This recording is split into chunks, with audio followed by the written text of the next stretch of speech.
सुहानी अपने पिता महेंद्र के साथ रूपनगर में रहती थी। बचपन में जब सुहानी की मां का देहांत हो गया तो उसके पिता ने दूसरा विवाह कर लिया। सुहानी की सौतेली मां सुधा शादी के बाद अपनी बेटी ज्योति को भी साथ लाई थी। सुहानी और ज्योति अब बड़ी हो चुकी थी।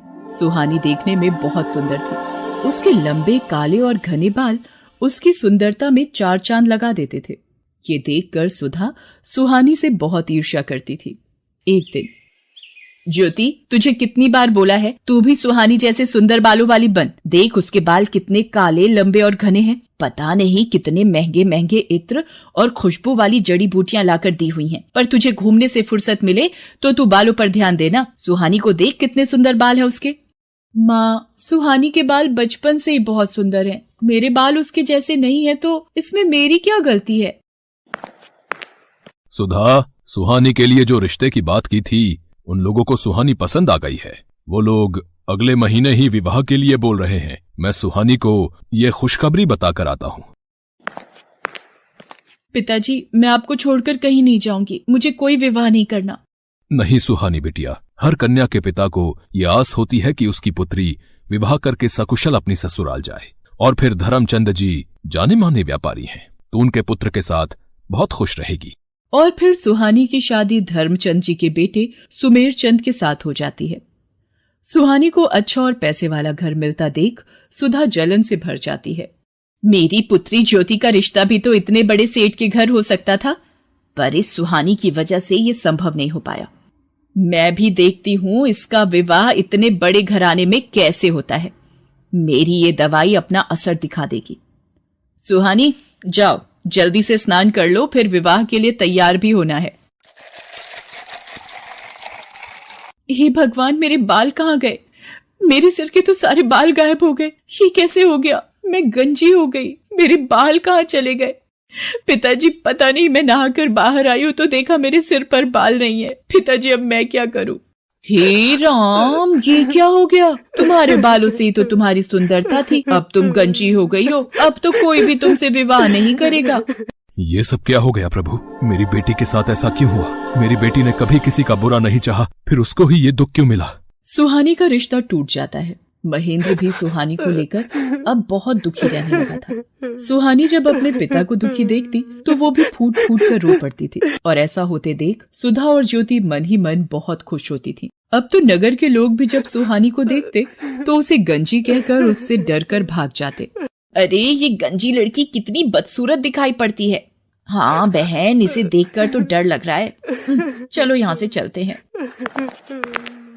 हे भगवान, सब लोग मेरे से नफरत करते हैं। मेरे भी सपने थे कि मेरा विवाह होगा, मैं भी अपने ससुराल जाऊंगी। मेरे सारे सपने चूर चूर हो गए। मेरी वजह से मेरे पिताजी भी आज दुखी है। फिर मैं जीकर क्या करूंगी? तभी सुहानी के सामने उसकी माँ प्रकट होती है। माँ, आप कहाँ चली गई थी मुझे इस दुनिया में अकेला छोड़कर? मैं तुम्हारी मदद के लिए धरती पर आई हूँ। तुम बहुत अच्छी लड़की हो। अब तुम्हें निराश होने की आवश्यकता नहीं है। मैं तुम्हें ऐसे बाल दूंगी जिन्हें देखकर लोग तुम्हें कभी नहीं भूल पाएंगे। मैं तुम्हें सोने चांदी के बाल प्रदान करूंगी। जैसे ही सुहानी की माँ सुहानी के सिर पर हाथ फेरती है, सुहानी के सिर पर सोने चांदी के बाल आ जाते हैं। सोने चांदी के सुनहरे चमकते बाल सुहानी की खूबसूरती को और बढ़ा रहे थे। माँ, ये सोने चांदी के बाल तो बहुत खूबसूरत है। आपका बहुत बहुत धन्यवाद। आपने मुझे फिर से सुंदर बना दिया। आपने मेरी सारी परेशानी दूर कर दी। खुशी खुशी अपने घर जाओ सुहानी। अब कभी भी उदास नहीं होना। मेरा आशीर्वाद सदैव तुम्हारे साथ है। सुहानी खुशी खुशी घर की ओर चल पड़ती है। तभी रास्ते में नगर के राजकुमार की सवारी जा रही थी, इसलिए रास्ते पर चलते लोगों को कुछ देर के लिए रुकने के लिए कहा जाता है। नगर के राजकुमार को देखने के लिए कितनी भीड़ लग गई है। भीड़ में से निकलने की कोशिश करती हूँ। ये सोने चांदी के बाल वाली लड़की, अरे भीड़ में इसका चेहरा दिखाई नहीं पड़ रहा। कितने सुंदर बाल हैं इसके।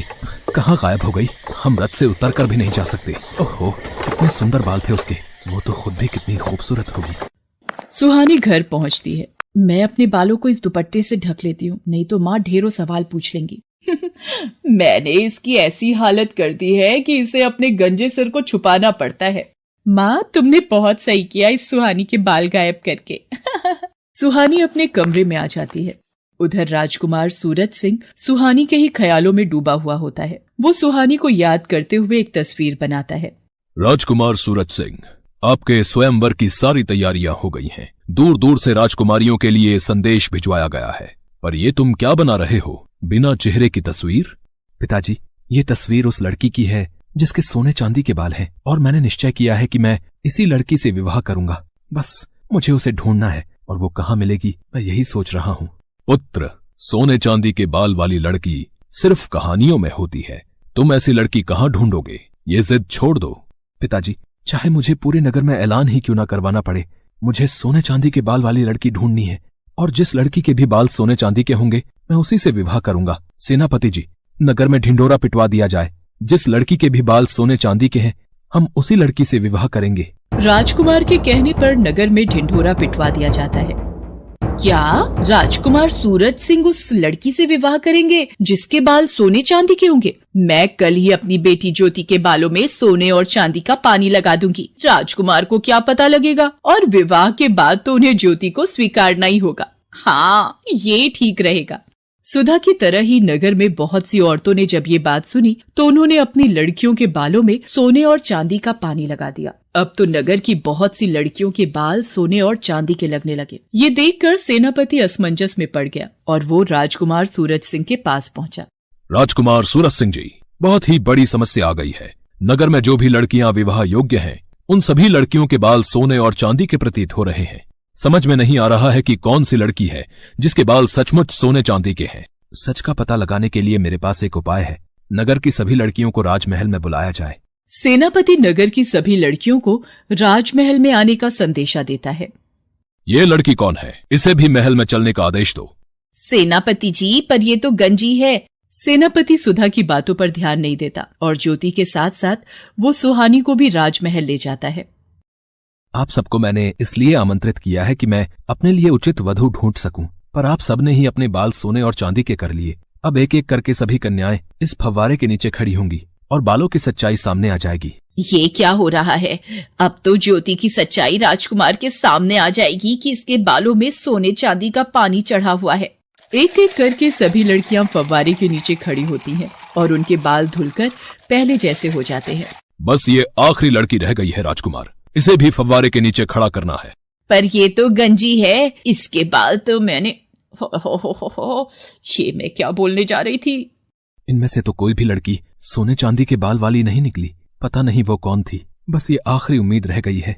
सुहानी घबराते हुए सिर से अपना दुपट्टा उतारती है। सुधा और नगर के सभी लोगों की निगाहें सुहानी के सोने चांदी के बाल देखकर दंग रह जाती हैं। सुहानी फव्वारे के नीचे खड़ी हो जाती है। उसके बाल तो सचमुच सोने चांदी के थे। ये देखकर राजकुमार खुश हो जाता है। हम तुमसे विवाह करना चाहते हैं, क्या तुम्हें मंजूर है? आपको पति के रूप में पाना मेरा सौभाग्य है, पर मेरे बिना पिताजी। सुहानी बेटी, अब वक्त आ गया है तू इस दुख भरी जिंदगी से आजाद हो जाए और खुली हवा में सांस ले सके।